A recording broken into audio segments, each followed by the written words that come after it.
Good afternoon, everybody. Thank you for joining us for this Fleets for the Future webinar today. We will let people join and get started in a few minutes.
Good afternoon, everybody. Thank you for joining us and happy Halloween.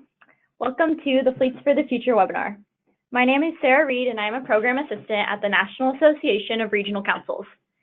If you should have any technical questions during the webinar, please email me at sarah@narc.org, sarah@narc.org, or Cameron, whose email you can see on the screen now, at cameron@narc.org. So there will be time for questions and discussion at the end of all of the presentations. If you have a question during the presentation, please type it into the questions box on your control panel on the right-hand side, and we will get to it at the end of all the speakers. A recording of this webinar will be available along with the slides, which will come in a follow-up email about 1 day following this webinar. So great, let's get started. Today, I'm pleased to be joined by Philip Krychek from Meister Consultants Group, our technical lead on this project, as well as 3 of our Clean Cities Coalition members, Barry Carr, Colleen Crowninshield, and Kelly Gilbert. So our agenda today involves diving a little bit into the Fleets for the Future project and the opportunities that are currently available, what we're hoping to offer in the future, as well as ways for you all as Clean Cities Coalitions to become involved. So Fleets for the Future is a 2-year Department of Energy grant program led by the National Association of Regional Councils. So our main goals involve aggregating demand and lowering upfront costs, as well as developing resources for fleets to use for transitioning to alternative fuel vehicles. Our team is also working to create resources to guide participating fleets through procurement implementation and leave a legacy of best practices for future procurement initiatives. This project is fuel agnostic and encourages communities to develop a strategy that works the best for them. We have 16 partners on our team, including technical advisors, regional team members, and our Clean Cities coordinators. Another part of this project was creating a survey that found that there were 10,000 vehicles that will need replacement in the next 3 years. And as I had mentioned, we are working on best practices and timelines that will be available that Philip will detail later in this webinar. I will now turn it over to Kelly Gilbert to discuss more about the project. Good afternoon or morning, depending on where you're joining from. Under the Fleets for the Future project, we have 2 parallel procurement efforts. For the national procurement, we selected an established buying cooperative to test these concepts. And with our partnership, any public fleet or nonprofit agency in the country can join. For the regional procurements, local regional planning councils and councils of government are developing their own contracts tailored to regional stakeholder input. And next slide, our 5 pilot regions are Kansas City, Tucson, Washington, D.C., Boston, and Dallas-Fort Worth. Each is led by the Regional Planning Council for the Metro Area, or RPC. RPCs are typically tasked with coordinating transportation and air quality plans among an array of local jurisdictions and state agencies. Many RPCs provide a variety of other coordinating activities for its local government members, such as emergency services, elder and kinder programs, and sometimes include purchasing cooperatives. Many local government purchasing cooperatives aggregate orders for goods and services, but don't always include capital equipment, such as vehicles. Kansas City happens to have a cooperative purchasing initiative specifically for vehicles. In other words, like Clean Cities Coalition's regional planning councils become what their communities need. For this project, each of our pilot regions took a customized approach to alternative fuel vehicle aggregation. Some are still in development and some have only local opportunities. However, MAPC worked with Massachusetts State Procurement to create a contract available nationwide for EV charging infrastructure, idle reduction technology, and aftermarket conversions for gaseous fuels and hybrids. For details, please see fleetsforthefuture.com National Initiatives page. Another opportunity from PAG region, a contract with Copart for vehicle disposal, will be discussed in more detail later on by Colleen. Our Fleets for the Future project will ultimately gather lessons learned from each of these 5 regions and promote best practices and recommendations to help other RPCs to develop alternative fuel vehicle cooperatives. You can get ahead of the game in your area by getting to know better the RPCs in your territory and look into their use of purchasing cooperatives. Meanwhile, if you want to know more about the specific opportunities through any of these regional pilots, please contact your coordinator representative, which is Barry for the Northeast, Mid-Atlantic, and Southeast regions, Colleen for South Central and California, and Kelly, myself, for North Central and Northwest regions. And on to Philip.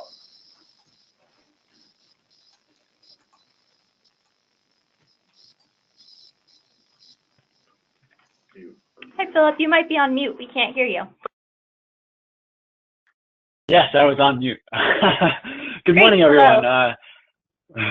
Thanks for joining us today. And this is Philip Krajcik at Meister Consultants Group.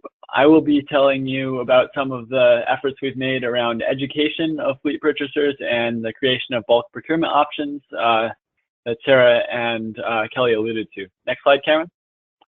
And next after that. So to start with, we developed early on in this project, we interviewed a number of technical experts across all the alternative fuel landscape and developed a bunch of best practice guides, which are moderate length documents that help distill information for fleet stakeholders that want to learn more about alternative fuel vehicles and how one would deploy them. We have some that are specifically focused on the alternative fuels, specific alternative fuels, such as a gaseous fuels guide that covers both CNG and propane autogas, and electric vehicles guide. We also have more general guides that include a guide to financing electric vehicle procurement and a guide to fleet transition planning, which I'll talk about a little bit on the next slide. And then finally, we've also been developing templates such as strategic procurement processes and Gantt charts that you can customize to help you move forward in planning your own. Next slide. So the fuel specific guides that we've developed have the following topics. They focus first on identifying the benefits of each of the fuels for fleets. Then they talk about the applications that are best suited to those specific vehicles and why they're best suited.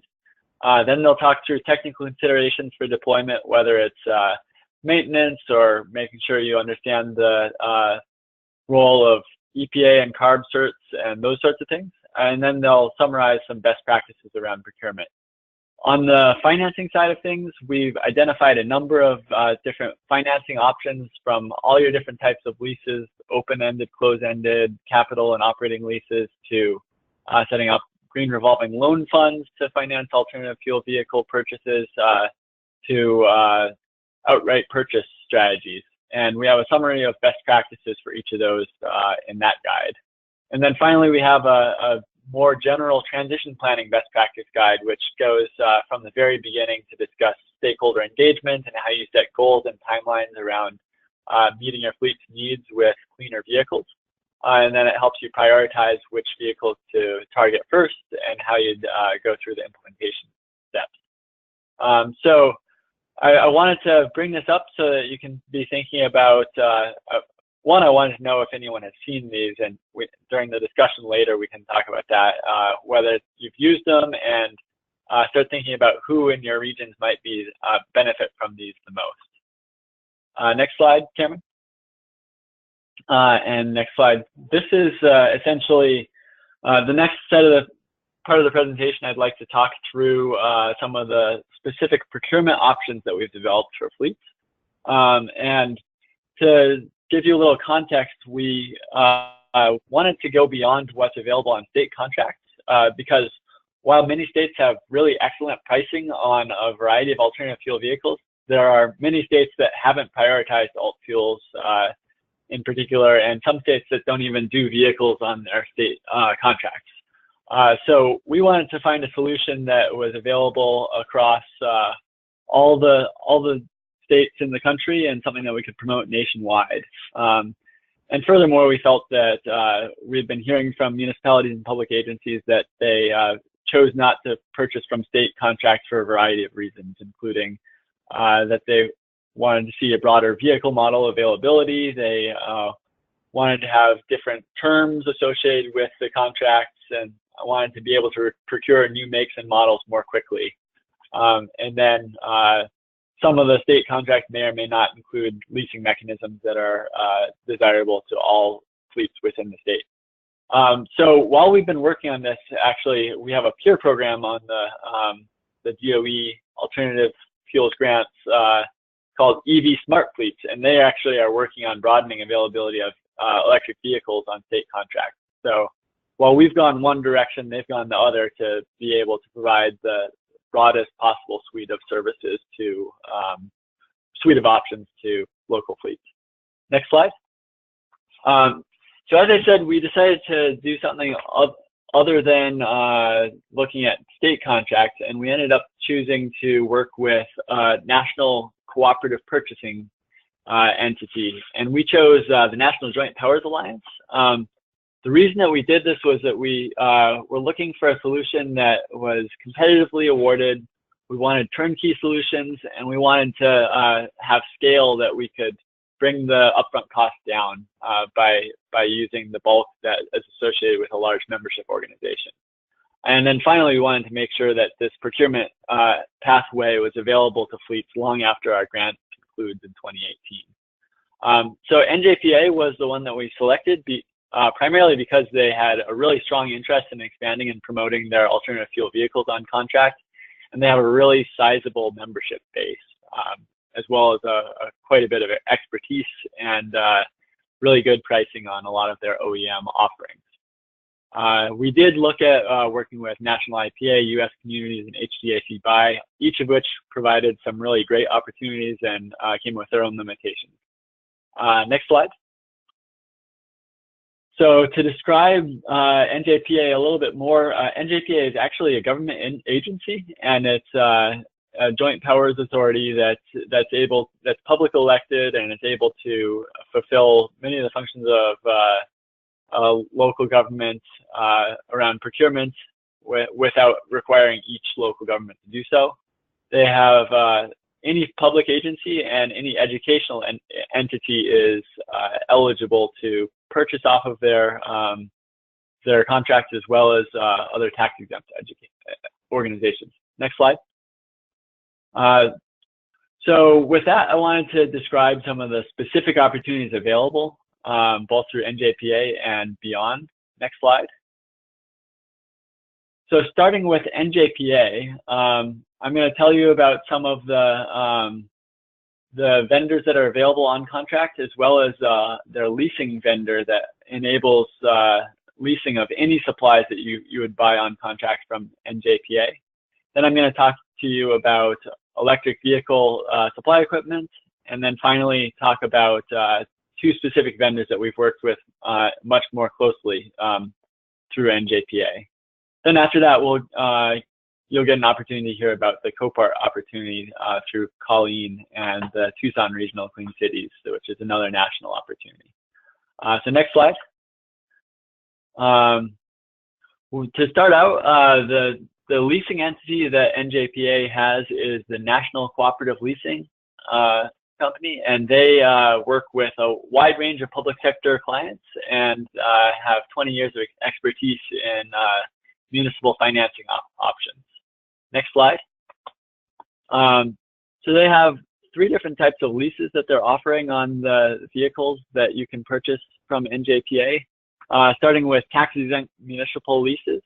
These are lease-to-own programs, and what's unique about these is that their earnings don't get taxed, so they pass on all the savings associated with that. They also enable fleets to get out if they're through a non-appropriation clause. So if the fleet can't appropriate money for the next fiscal year, they can cancel at any time. The specific leasing option that's tax-exempt municipal leases through NCL is 60-month leasing option, and because it's a lease-to-own setup, it actually doesn't get the federal tax credit for electric vehicles. The next option they have is a standard track lease, which has an option to own, but is not necessarily considered a lease to own. And it's based on a predetermined residual. So it's a 36-month option that they have available. And in this case, for electric vehicles, it does apply the tax credit and all the savings are passed on. And then finally, they have fair market value closed-end leases. And that also provides the option to own at the end, or you can return it. And these come with the possibility of having mileage overages. Next slide.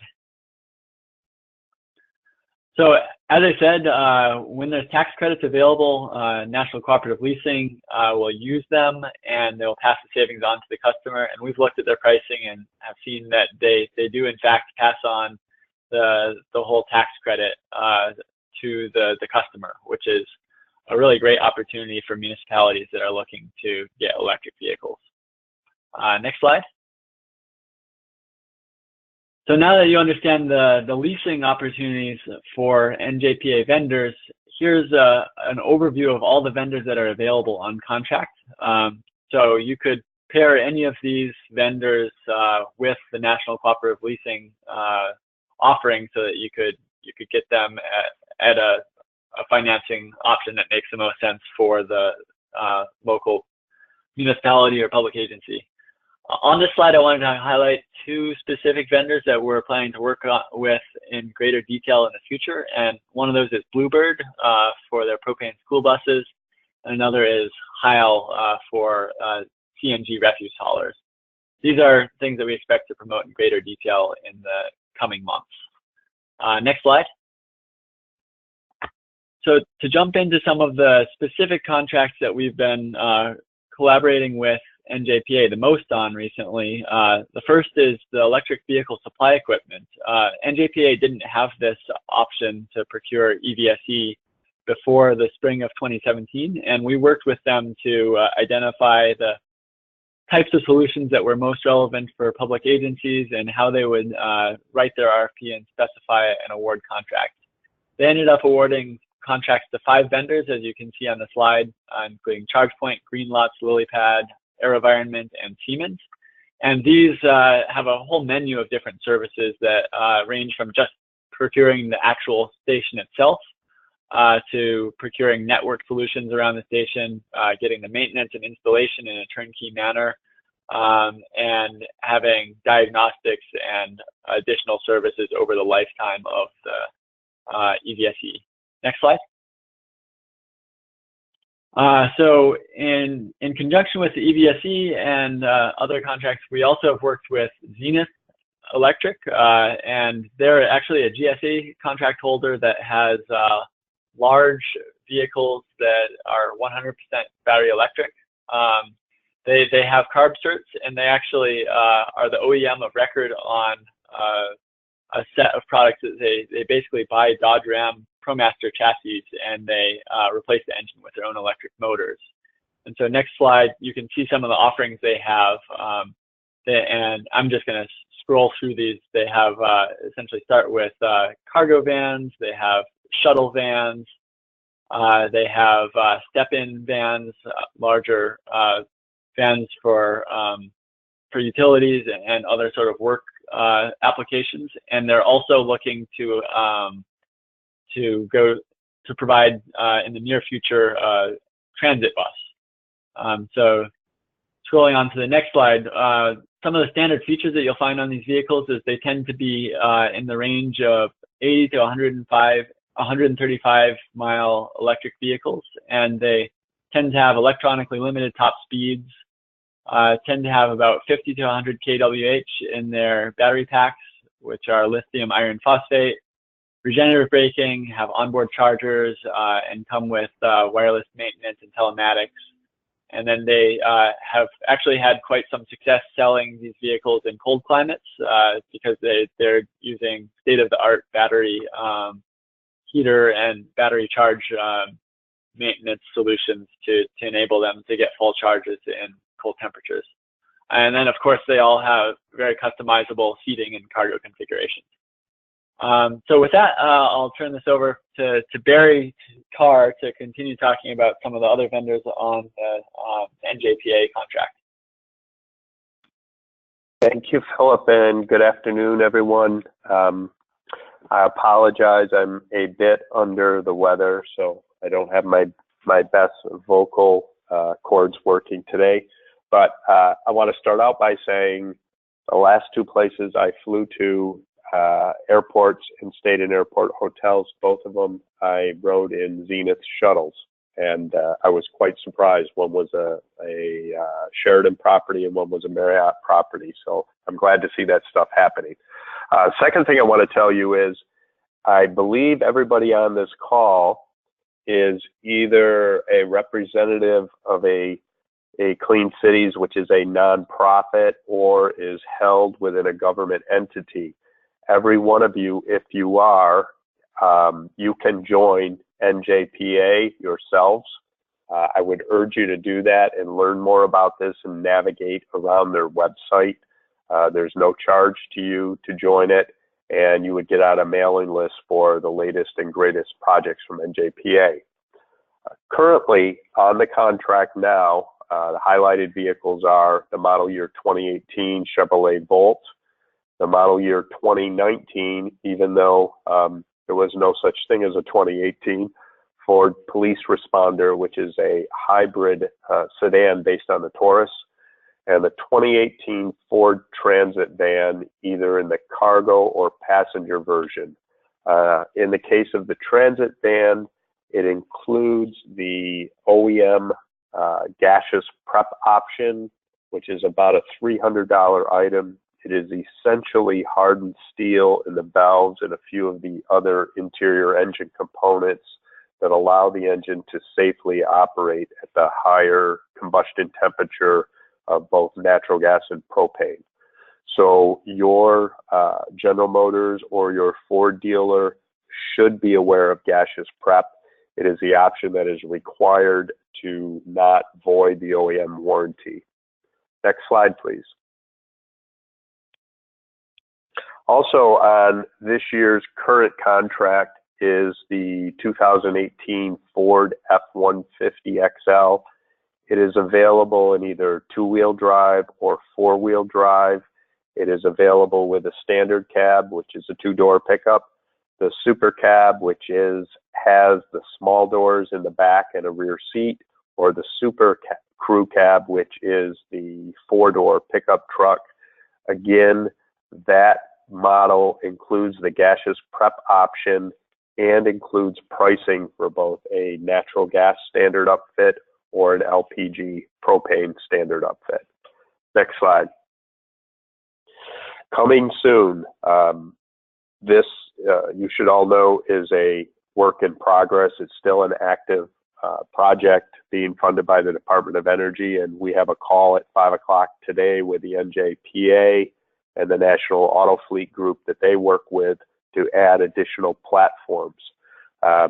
What's going to come out next on the propane and natural gas side is the 2018 Ford F-250 350 XL. It's a Class 2 and a Class 3 vehicle available in either two or four-wheel drive, and again with standard cab, super cab, or super crew. And then General Motors Class 1, 2, and 3 platforms. You will note that these are vehicles such as the GM Savannah van, the Chevy or GM 1500, 2500, and 3500 series. All of these vehicles have a 6-liter V8 engine that again comes with a necessary gaseous prep option, allowing you to upfit it to natural gas or propane without violating, in fact, mirroring and sharing the OEM warranty. I want to add at this point that Ford and General Motors have programs in place. Ford's is a little more mature. It's called the QVM program, Qualified Vehicle Modifier. You've probably heard me talk about it before because I represent one of the qualified vehicle modifiers. What it means is that the engineering for the natural gas or propane systems is shared with and is approved by your local Ford dealer and Ford corporate. The companies that are authorized on the QVM field right now are Roush on the propane side, Landy Renzo, Westport, and LTEC Eco on the natural gas side.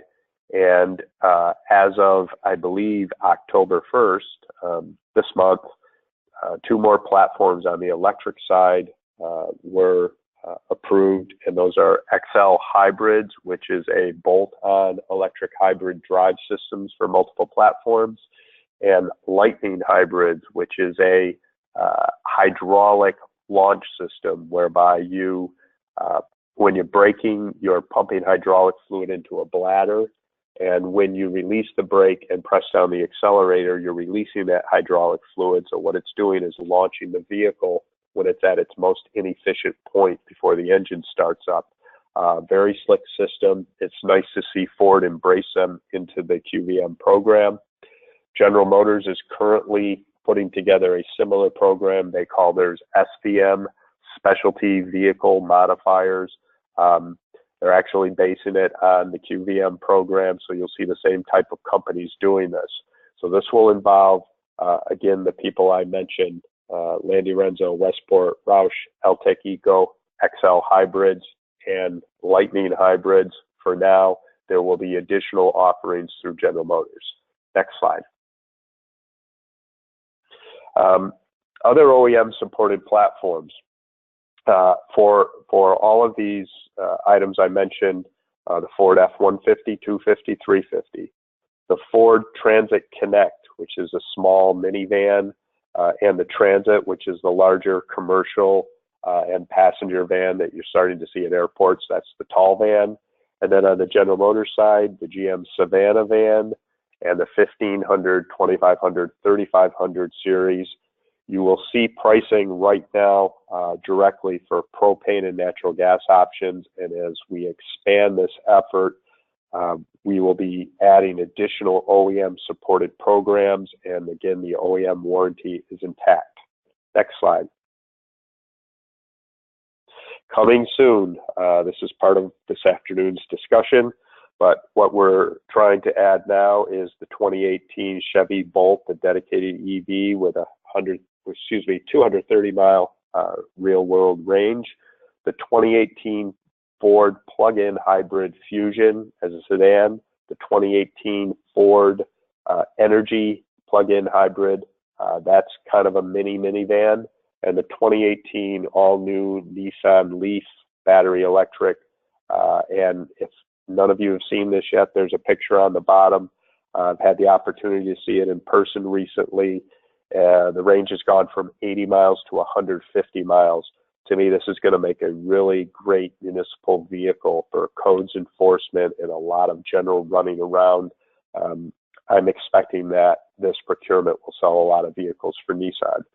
The final thing I want to say on this is that if any of you on the call are working with fleets and want to make a suggestion, so as an example, maybe a fleet wants a certain shuttle bus, or maybe a fleet wants a certain commercial type vehicle or a box truck for deliveries.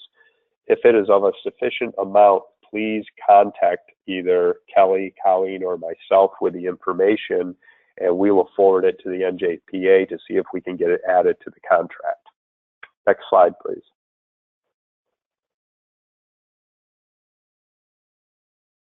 Here's an example of items that are already on the contract, showing the Chevy Volt, the Ford Police Responder Hybrid Sedan, the F-150, the Zenith cargo and passenger vans. What it shows there are the model years, the MSRP, the manufacturer's suggested retail price, the negotiated price, which may be significantly lower or maybe very close with the NJPA, and then the operating lease, as well as additional information that is going to be provided, and the breakdown of the specifications when you click through on this site. So this is how the site actually looks once you're registered and are a member of NJPA. Next slide, please. This is my disclaimer slide, since I do this every single day. One of the challenges with vehicles that are made in lesser amounts is that people like General Motors and Ford, while they now offer the QVM program and the SVM program, they used to build these vehicles themselves, but the market was small enough, in other words, significantly less than 50,000 vehicles, that they chose to use tier 1 upfitters, the people like Landy, Westport, Roush, Altec Eco. What's very important, and what we could use your help as Clean Cities coordinators and outreach people, is that while General Motors and Ford are aware of all of this information and these vehicle platforms, and most of the commercial salespeople within the dealership are aware of these vehicle platforms, there are times that the service people are not aware of it. This could seriously set back our project. I'll use a real world example that happened to me not too long ago. I had a commercial customer, a Port Authority, take a Ford F-350 pickup truck into a local Ford dealer, and the Ford dealer said they had no idea what it was. It was running on natural gas. They were scared of it, and they refused to service it. They took it to another Ford dealer who knew what it was, knew that it was part of the QVM program, but since they didn't have a trained technician, they accepted the vehicle and they stuck it behind the dealership for about 3 weeks until I got a phone call. If you run across any of this, call me. I'll go out and personally talk to the people. Ford and General Motors have been wonderful to deal with on this, but sometimes it requires you getting a regional service manager involved or a corporate Ford person to explain to their dealership how the QVM and the SVM programs work.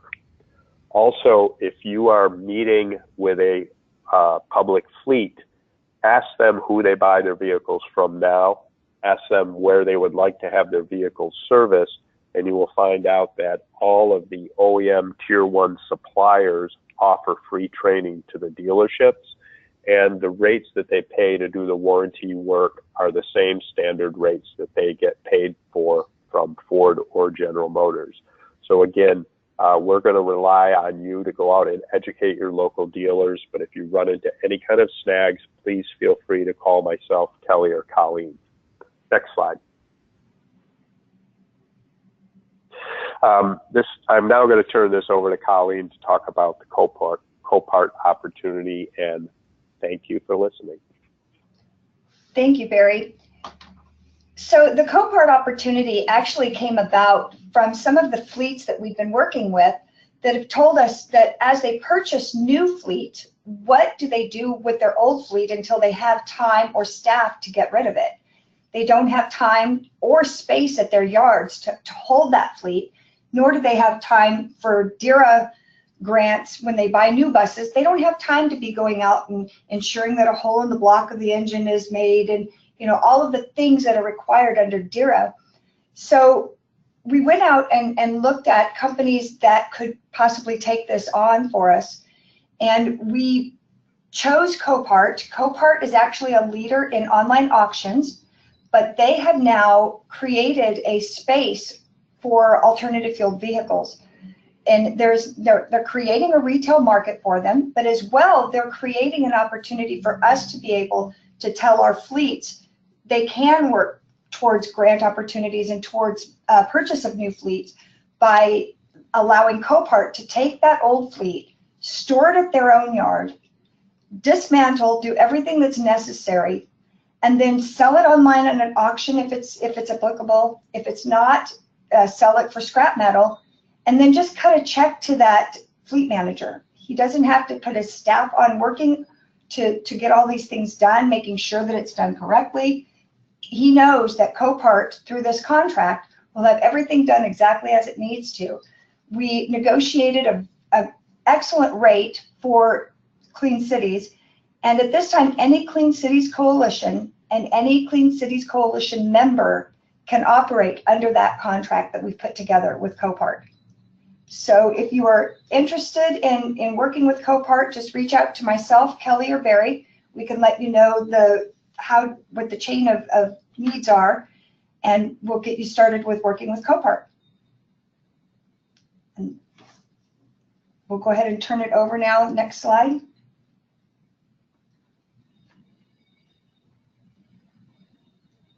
So Back to Barry. Yeah, I was just going to say, Barry, I think that up next.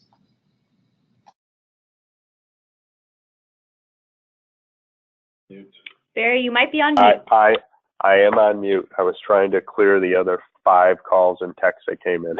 Anyhow,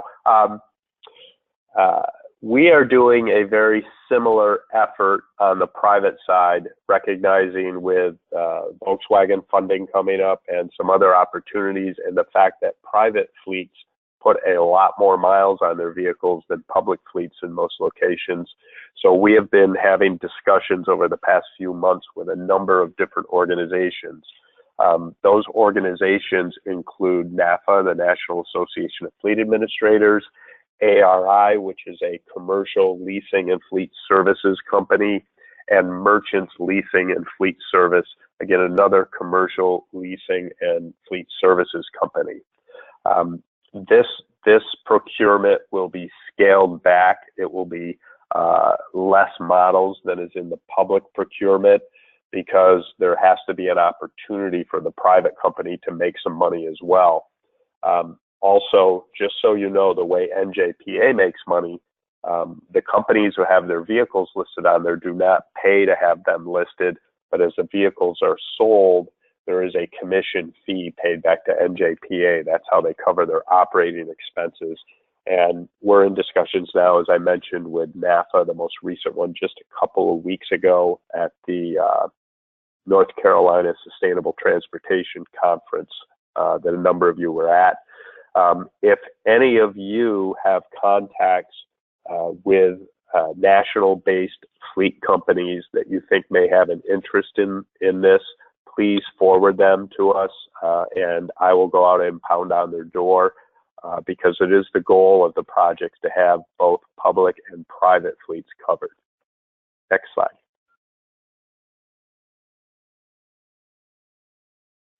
Okay, Kelly, take it away. Why, thank you, Barry. So basically, we want you to think about whether you're ready for the Fleets for the Future project or program in your territory. This project is focused, as you've heard, on gaseous fuel vehicles and electric vehicles and charging infrastructure. And in order to use this program in your area effectively, you're going to need a mature alternative fuel vehicle marketplace. This means having resources in the community for the type of alternative fuels being promoted. If you've ever hosted the Compelling Case for Natural Gas Vehicles program with Steve Ibora back in the day, you know exactly what I mean. But a mature marketplace begins with local dealerships that can provide not just sales, but also service. And there's a lot more to it, as Barry has already gone into a lot of detail. It includes the primary and backup fueling stations, support for alternative fuel vehicles by your utilities or other fuel suppliers, alternative fuel conversion shops for vehicles that don't come OEM factory direct, and preferably one or more champion fleets to tell the success stories to your prospects, and someone who's happy to take calls from other fleets doing research. As you all know, peer-to-peer is the best way to convince somebody. Also, you may have a really mature market for propane or CNG, but not necessarily for electric hybrids. just think about things. You know your market. Just be aware of where you're promoting the opportunities, because the national procurement will only be as successful as our individual deployments under it. And Colleen, you're up next. Great. So next slide. All right, so are you ready for the Fleets for the Future? And how can Clean Cities coordinators participate? First and foremost, we think it's really important for you to promote Fleets for the Future, the whole opportunity, through your ongoing coalition communication channels. Your coalition meetings are a great way to talk with your fleet managers about what we're doing. Any newsletters, emails, e-blasts, websites, social media is a great way to get the word out. If you are like myself, I'm on the radio quite often. So as I'm on the radio, I speak about the Fleets for the Future opportunity. And we actually received one of our school bus procurement schools from that radio show. So anything that you're doing that's in the community, you know, you can't have a whole community of people in one place and none of them are a business owner or a fleet manager. So, you know, go ahead and just talk about what Fleets for the Future is. There may still be opportunity for more in-depth participation by coordinators. We're not certain yet if we are going to have this opportunity, but if you're interested in getting more in-depth involved in Fleets for the Future, reach out to Barry or Kelly or myself and let us know, and we'll take that up to Sarah and we'll see, you know, what we can do to engage you. We also developed an extensive toolkit that's available to assist you in any of your newsletters, in e-blasts that you have. We have project partners. We've developed the entire toolkit just for you and for ourselves to use. So if you need any of these tools, please reach out to Kelly, Barry, myself, Sarah, or Philip. We can get you anything that you need to help you get the word out about Fleets for the Future. Great. Thank you, Colleen. And I can also provide part of this toolkit in my follow-up email tomorrow so that you can see some of the resources that are there that you can use. I also wanted to mention that, as Philip and Barry said, we're working on a lot of different opportunities that will come up in the next year. And so in order to stay up to date with what's going on with our project, you can sign up on the website, which is fleetsforthefuture.org, and put in your information and be added to our email list. We send out periodic emails with updates, and we also have a blog up on that website. You can also follow us on Twitter at fleets4future, and we update that as well.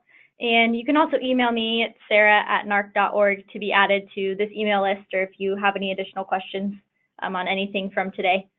And you can also see on the screen right now, we have Barry, Kelly, and Colleen's emails, as well as our contact at NJPA, who can answer questions on any of their different vendors on National Auto Fleet Group. He can also direct you to any of the other contract administrators that can assist you.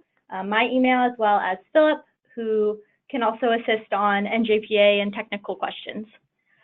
So we have a couple of minutes for questions. And as a reminder, if you would like to ask a question, you can do so by typing a question into the question box in your control panel.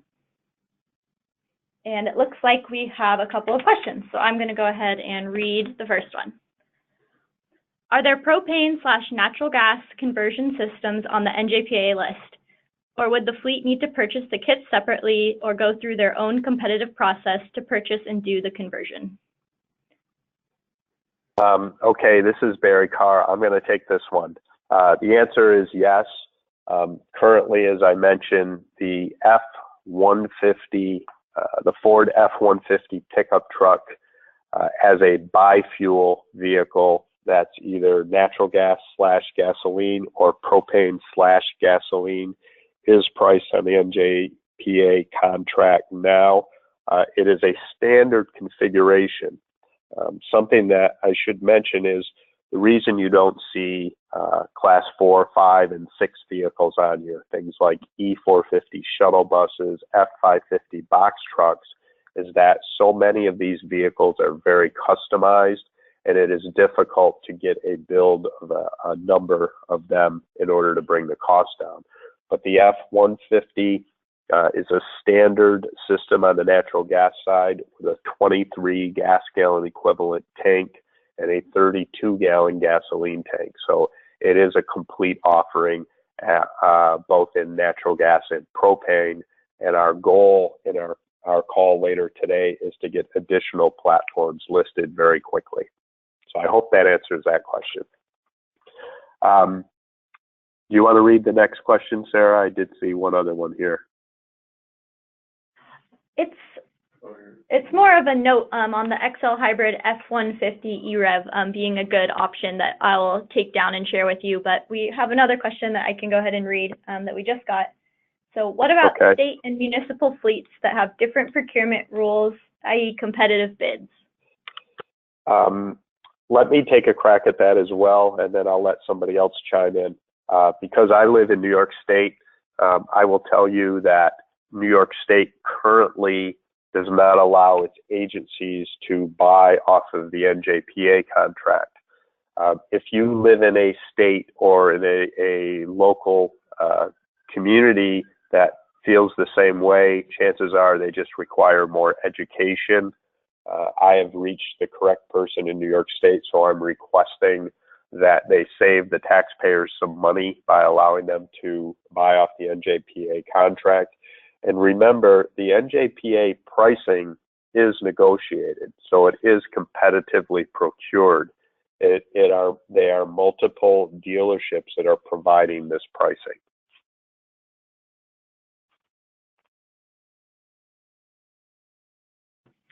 Thank you. And this is Philip. I would add to that NJPA goes through these cycles of doing competitive solicitations for all the products they offer. And so essentially they do a national advertisement of any upcoming solicitation, and they evaluate them all competitively. So most states that we've talked with find that meets the competitive bid requirements within the state. There may be some exceptions, such as New York, as Barry mentioned. And I'll add one more thing on the other question about the XL Hybrid F-150 system being available. We are aware that it's available. The company XL is not rolled out yet completely nationally to be able to provide it, because they're in the process of setting up regional service centers. So it's available right now in the Northeast. But one of the benefits to all of you to go out and join NJPA is when this changes and additional items get put on, you will get an email notification of that. And another note on the XL system, our colleagues in Massachusetts, the MAPC, Massachusetts DOER, their Operational Services Division as well, OSD there, have put together a procurement for XL hybrids that is piggybackable for fleets in other states. The caveat and the reason we didn't discuss it today is because XL specifically wanted us to be very careful in where we advertise it. We, as Barry said, they don't have the national infrastructure to deal with maintenance and service considerations in every state right now for all their vehicles. And so we discussed with them the ability of fleets to do bulk purchases off of the Massachusetts contract in very specific places around the country, and those include the Washington, D.C. metro area, the Dallas-Fort Worth metro area, Tucson, and the Kansas City metro area, because those are the entities that are most heavily involved in running their own regional procurements, and they felt that there was a chance that they'd get significant volume that would make it worth doing the education and efforts to expand in those areas. So if you are an attendee that is near one of those areas, you should reach out to Barry, Kelly, or Colleen to understand a little bit more about that opportunity. And this wasn't necessarily for the F-150s on XL contract, but many of the medium duty retrofits and upfits that they provide.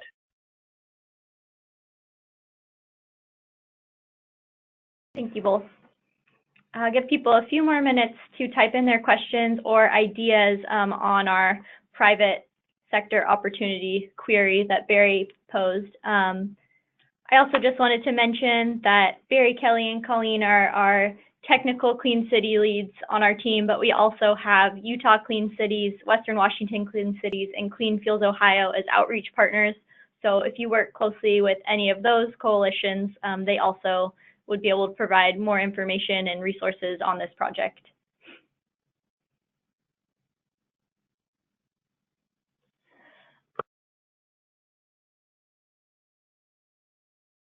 We have another question. Does pricing for all of these vehicles get set just once a year, or could it change more frequently?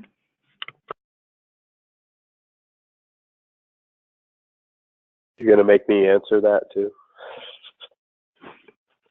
I feel like I'm doing all the talking. Go ahead, Philip. As well. So the vehicles on the National Auto Fleet Group contract, actually, the pricing does vary on a month-by-month basis. They've been willing to hold pricing for us when we've wanted to advertise a promotion or a specific time period. They've been willing to hold pricing, but generally it does fluctuate on a monthly basis, as well as on a state-by-state basis based on bid assistance that the dealers get there. Barry, do you want to add any color to that? Yep. Yes, that's important. And some of you may, the good news is it usually fluctuates down and not up. The other things that affect the price of a vehicle is the time in the model year. So if there's 6 weeks left before Ford stops making a specific model and they have a lot of them in inventory, there'll be additional discounts that go directly to the dealerships. And in theory and usually in practice, NJPA gets the bulk of those and can lower the price additionally. And also, if a certain model is just not selling well because a newer model has come along, that would be the case of the Nissan Leaf. The leftover 2017s had a very substantial Nissan discount, I believe about $10,000, because the new model, while it was nearly the same retail price, has a significantly longer range. And sometimes a vehicle just doesn't sell as well. I will tell you that I've heard through General Motors that the Volt sales are down since the Bolt came out. So the Chevy Bolt is such a breakthrough vehicle that people who are buying the Volt to have the extended range utilizing gasoline are finding that a 230-mile range is enough for them. So that affects sales, and that sometimes affects discounts if the vehicles are indeed sitting on the ground somewhere.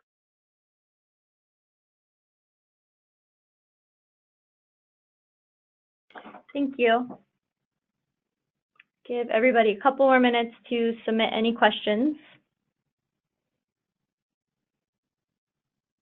And as a reminder, you'll get a link for the video of the presentation as well as the slides in the next 24 hours from the GoToWebinar site.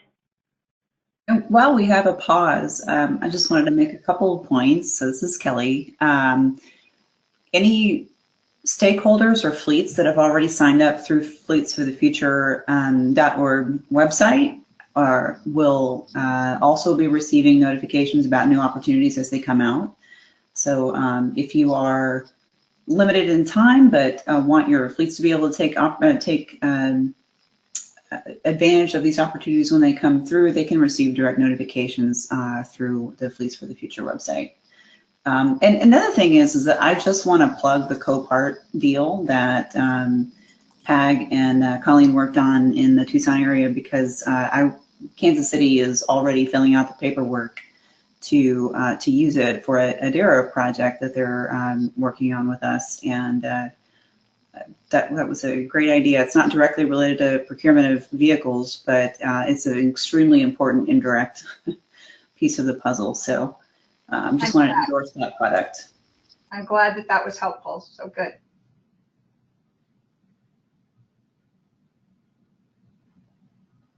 Thank you, Kelly. Okay, we'll go ahead and wrap up. Do any of the other speakers have any final points that they wanted to mention? This is Barry. I just want to thank everyone for taking part in this call. It looks like we have a pretty decent number of coalitions being represented. and do not hesitate to reach out to any of us with any questions. No such thing as stupid questions. Remember, we're Clean Cities coordinators. We're used to it.